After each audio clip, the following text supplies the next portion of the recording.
Welcome back guys. उम्मीद करता हूँ आप सब खैरियत से होंगे।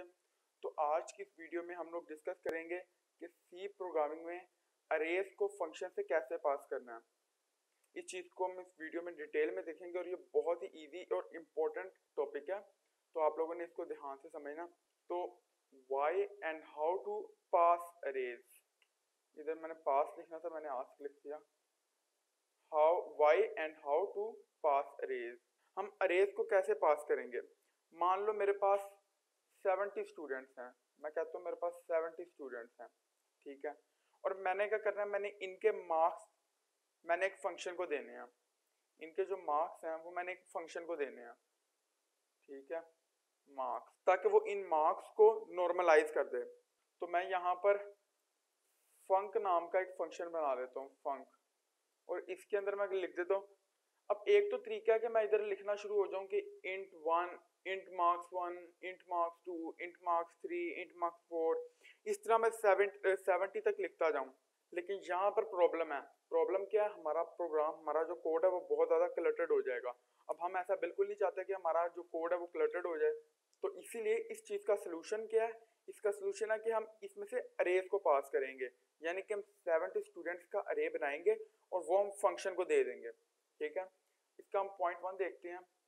We pass arrays to a function when we need to pass a list of values to the given function। यानी कि हमें एक पूरी लिस्ट देनी है अगर फंक्शन को, तो क्या करेंगे हम, जब हमें एक पूरी लिस्ट फंक्शन को देनी पड़ेगी तो हम क्या करेंगे, हम सिंपल अरे पास कर देंगे।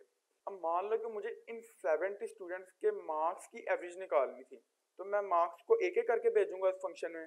नहीं, तो मैं क्या करूंगा, मैं सिंपल एक अरे को इस फंक्शन के अंदर भेज दूंगा और इस मार्क्स की एवरेज निकाल लूंगा। अब पॉइंट 2 को देखते हैं। We can pass the arrays to a function. अच्छा, अब जो है ना, हम अपने जो फंक्शन है उसमें से हम अरेज को दो तरह से पास कर सकते हैं। एक है by declaring array as a parameter in the function. आप अरे को फंक्शन में एज अ पैरामीटर डिक्लेयर कर दें। और दूसरा पॉइंट है by declaring a pointer in the function to hold the base address of array, या फिर आप उसके बेस एड्रेस को एक्सेप्ट कर लें फंक्शन में। अब ये मैं आपको जरा डिटेल में बताता हूँ। कुछ इस तरह से अगर मैं कह दूं कि मैं इधर लेता हूँ इंट एवरेज,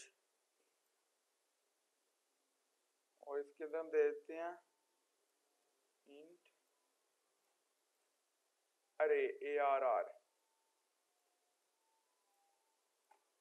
तो इस ये करने से क्या होगा, अब इस अरे को मैं एक्सेप्ट कर सकूंगा, इसको मैं चेंज कर पाऊंगा, ठीक है। इसी तरह अगर मैं नीचे वाले को देखूं, उधर अगर मैं लिखूं इंट, इधर मैं अगर इस तरह लिख दूं इंट सम, इधर हम लिख देते हैं इंट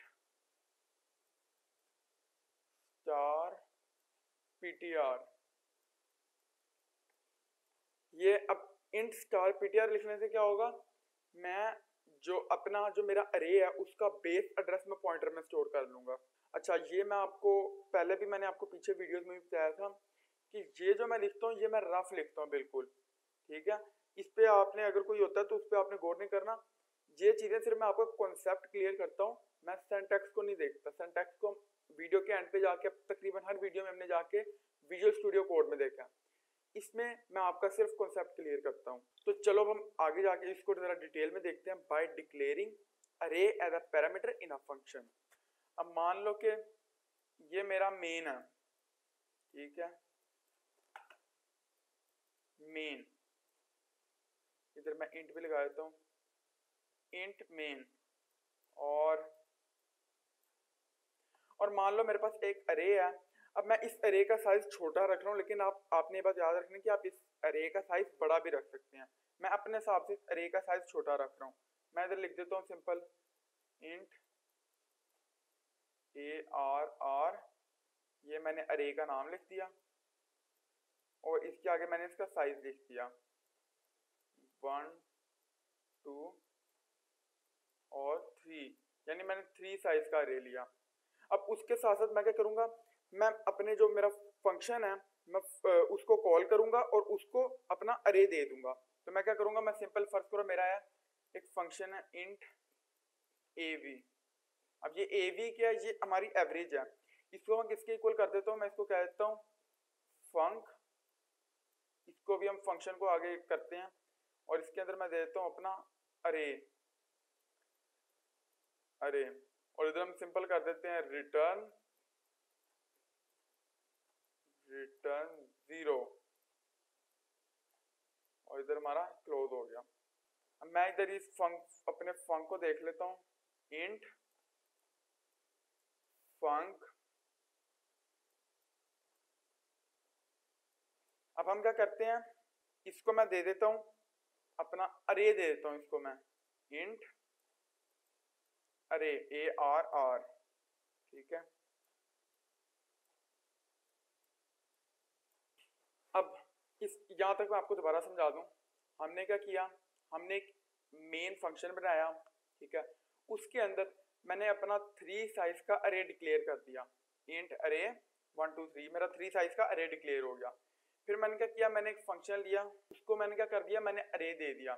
उससे मैंने अरे अब किस तरह पास कराया, आप जब एक फंक्शन लेते हो उस फंक्शन में से आप अरे किस तरह पास कराते हो, सिंपली उस अरे का नाम देके।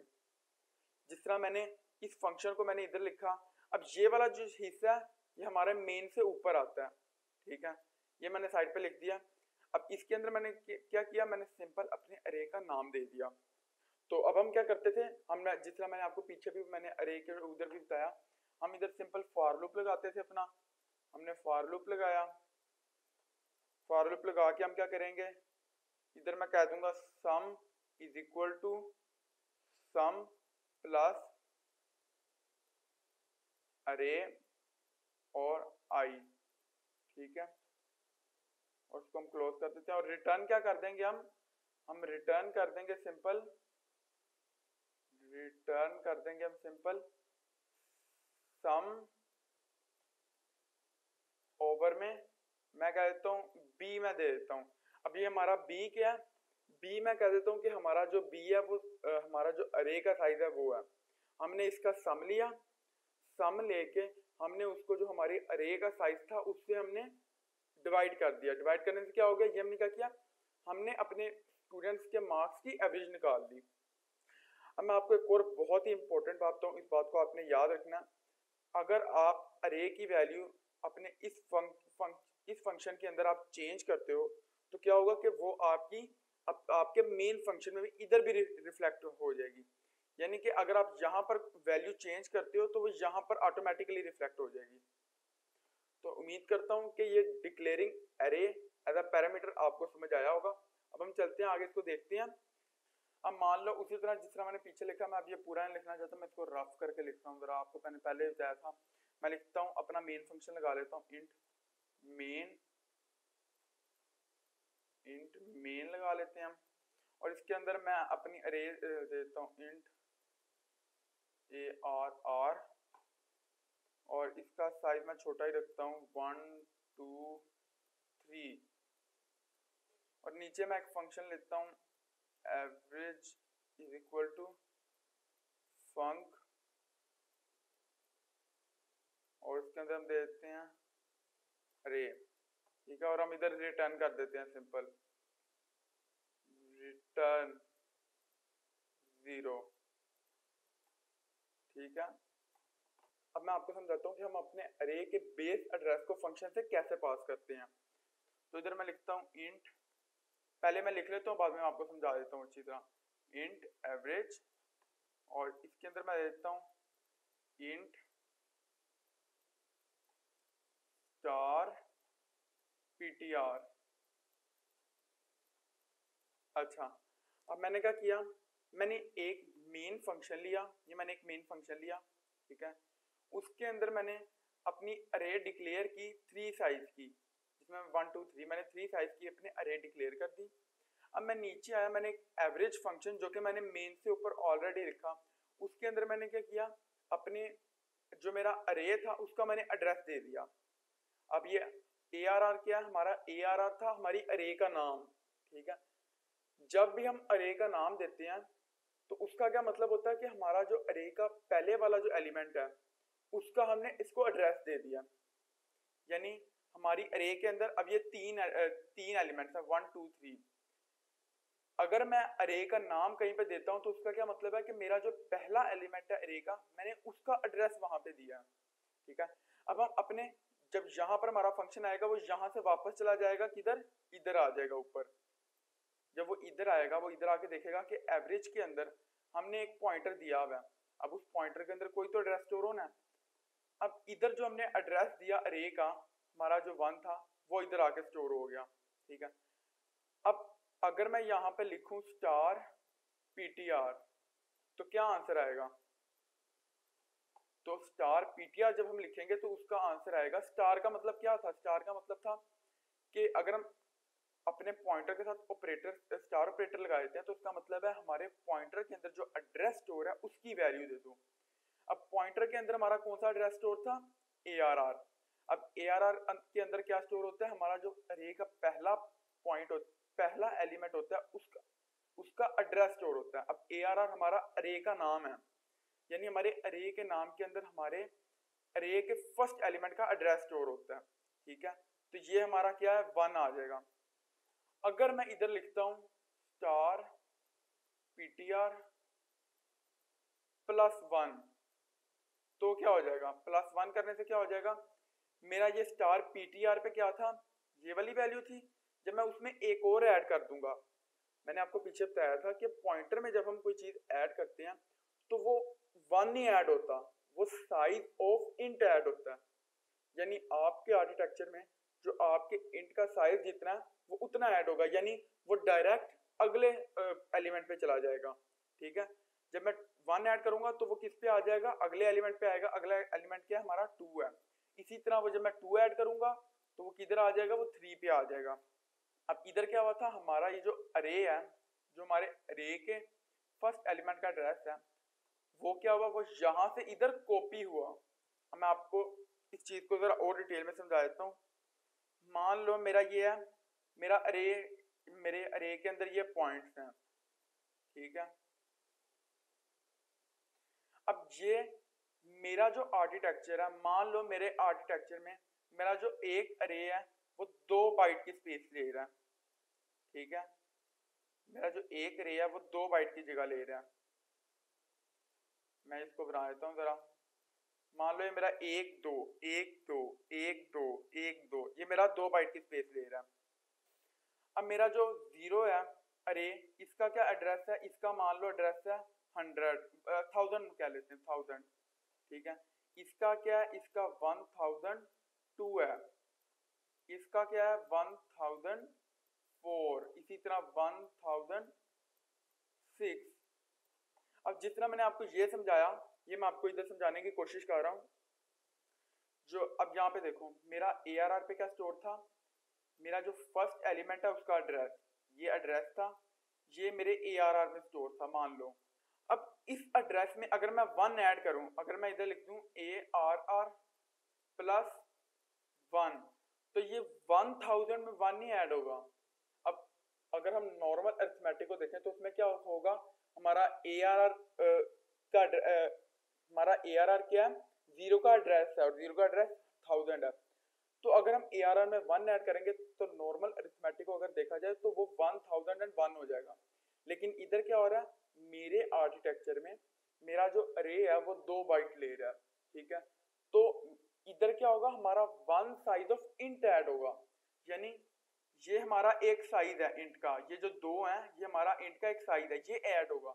जब ये ऐड होगा तो ये आ जाएगा 1002 पे। फिर जब मैं इधर +2 करूंगा तो क्या होगा? 2 साइज ऑफ इंट ऐड होंगे, एक ये वाला साइज, एक ये वाला साइज, ठीक है। अब ये भी 2 बाइट ले रहा था, ये भी 2 बाइट ले रहा था, तो कितना हो गया? 1004। इसी तरह अगर 3 करूंगा तो 1006 हो जाएगा। अब हम चलते हैं अपने विजुअल स्टूडियो कोड में और वहां पर जाकर मैं आपको इसको जरा और डिटेल में और हम इसको जरा प्रैक्टिकली देख लेते हैं। तो चलते हैं अपने विजुअल स्टूडियो कोड में। तो हम अपने विजुअल स्टूडियो कोड में आ गए हैं, हम इनको क्लोज कर लेते हैं, सेव सेव क्लोज, और इधर मैं न्यू फाइल क्रिएट कर लेता हूँ, c32.c, एंटर, ठीक है। अब इधर हम अपना मेन स्निपेट लगा लेते हैं, मेन 2 का जो हमने बनाया था, हमने स्निपेट लगा लिया। अब मैं क्या करता हूँ? मैं इधर एक अरे दे देता हूँ, मैं सिंपल लिखता हूँ int ARR और इधर हम अरे दे देते हैं सिंपल, और इसका साइज मैं दे देता हूँ, इसका साइज मैं दे देता हूँ 23, 13, 4, 5 और इधर हम लगा लेते हैं सेमीकोलन। अब हम क्या करते हैं, हम इधर आते हैं, एक फंक्शन बना लेते हैं फंक और उसके अंदर हम दे देते हैं अरे, ठीक है, और इधर हम सेमीकोलन लगा देते हैं। अब मैं जाता हूँ इधर ऊपर जाता हूँ, इधर मैं अपना फंक्शन लिख लेता हूँ, इधर मैं लिखता हूँ इंट फंक। अच्छा, इसको मैं कर देता हूँ इधर फंक्शन 1, क्योंकि अभी हमने और भी बनाने हैं तो मिक्स हो जाएंगे। इधर मैं फंक 1 कर देता हूँ और इधर हम लगा देते हैं, इसके अंदर हम लिखते हैं इंट। अच्छा, अब मैं आपको एक और चीज़ बताता हूँ, इंट अरे और अच्छा, अब आपका ये और ये वाला नाम अगर सेम नहीं भी है तो उससे कोई मसला नहीं होगा, सेम हो भी सकते हैं, नहीं भी सेम हो सकते। मैंने डिफरेंट इसलिए रखा ताकि मैं आपको बता सकूं, ठीक है। लेकिन इस फंक्शन के अंदर मुझे ये और आगे इसका नाम सेम रखना पड़ेगा वरना वो एरर देगा। इसके अंदर हम फॉर लूप लगा लेते हैं, उधर मैं लिखता हूँ फॉर और साइज इधर मैं लिखता हूँ इंट और इधर हम लिख देते हैं फॉर, लिख देता हूँ मैं इसकी जगह फॉर, इधर हम लिख देते हैं प्रिंट एफ, इसके अंदर लिखते हैं दी वैल्यू एट %d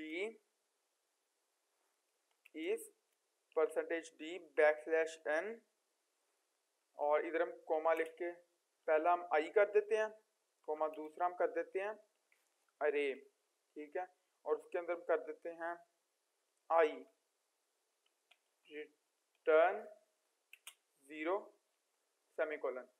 अब हम इसको रन करके देखते हैं, इधर मैंने सेमीकोलन नहीं लगाया, इसको हम कर लेते हैं रन।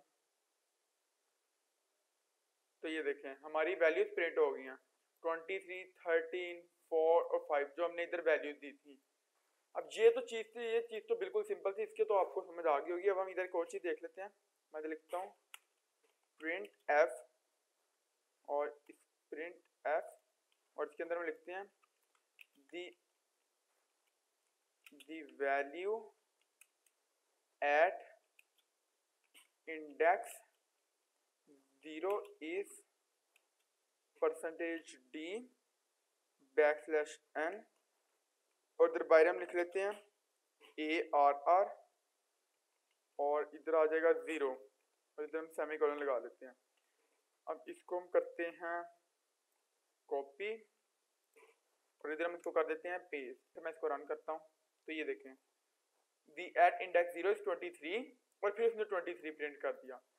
लेकिन अगर अब मैं इधर लिख दूं, अगर अपना मैं लिख दूं अरे और इधर मैं लिख दूं 0, इधर मैं लिख दूं आगे इज इक्वल टू मैं कह देता हूँ 234 सेमीकोलन।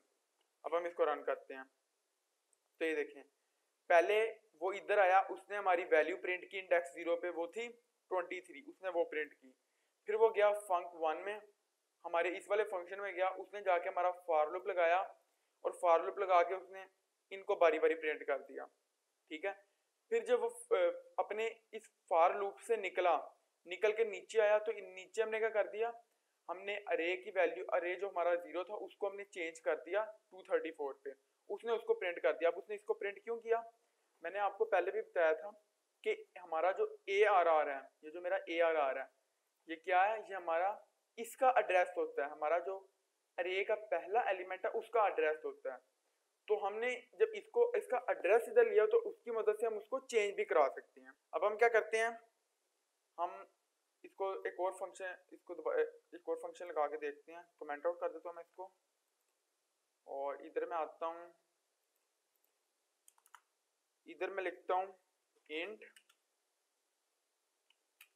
func2 और इसके अंदर हम लिखते हैं इंट स्टार ptr और इसके अंदर मैं लिख देता हूँ रिटर्न 0। अच्छा, रिटर्न 0 से अगर मैं इसको इस तरह भी कर दूं, रिटर्न 0 लिखने की बजाय अगर मैं इसकी जगह इधर void लिख दूं, void का मैंने आपको पीछे बताया था, इसका मतलब क्या था, यानी कुछ भी नहीं, ठीक है। मैं इधर void लिख दूं और मैं इधर नीचे आऊं नीचे आके मैं इधर लिखती हूँ, अगर इधर मैं लिख देता हूँ func2 और इसके अंदर हम लिखते हैं ARR सेमीकोलन। अब मैं अगर इसको रन करके देखूँ तो क्या हुआ? कुछ भी नहीं हुआ। कुछ क्यों नहीं हुआ? हमने ये अरे दिया, अरे से वो इधर आया, वो इस फंक्शन में गया, इस फंक्शन में हमने कुछ भी नहीं दिया था, तो हमने कोई चीज रिटर्न नहीं की, तो उसने कुछ भी नहीं दिया, वो वैसे ही आगे चला गया। अब अगर मैं क्या करूं, मैं इधर ऊपर आके अपने इस फॉर लूप को करूं कॉपी, कंट्रोल सी से मैं इसको करूं कॉपी, और इधर ला के इसको मैं कर दूं पेस्ट। इधर मैं अगर कर दूं ptr और अब मैं इसको अगर रन करूं तो ये देखो, अब मैंने क्या किया, मैंने अपना सिंपल फॉर लूप लगाया, फॉर लूप लगा के मैंने वो प्रिंट कर दिया 23, 13, 4, 5, ठीक है।